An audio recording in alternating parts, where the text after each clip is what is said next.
Assalamualaikum. Hari ni kita nak buat bihun ayam masak balada. Sebenarnya simple-simple je.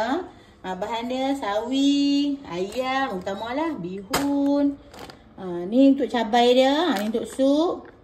Okey, bawang putih kena banyak dengan lada. Ni garam. Okey, jom kita start. Okey, kita potong batang sawi. Okey, kita cucun-cucun daun sawi. Bagi duduk sama. Kita lipat. Kita potong. Okey, kita celur batang sawi. Start saja.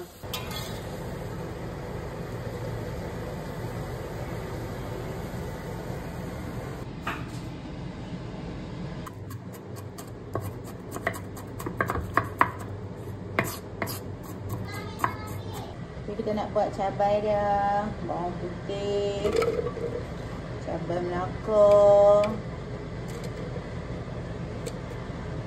perang. Tak nak pedas pun, gula banyak sikit lah.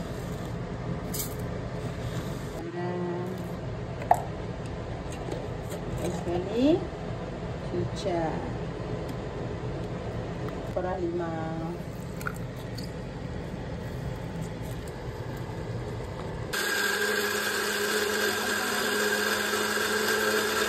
Okey, dah siap dah. Sampai kita nak makan dengan bihun tadi. Alhamdulillah. Kita bubuh minyak.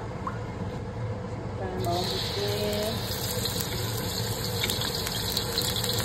Masukkan lada. Lada yang dah ditumbuk. Awal ni kita masukkan ayam. Sup tulang.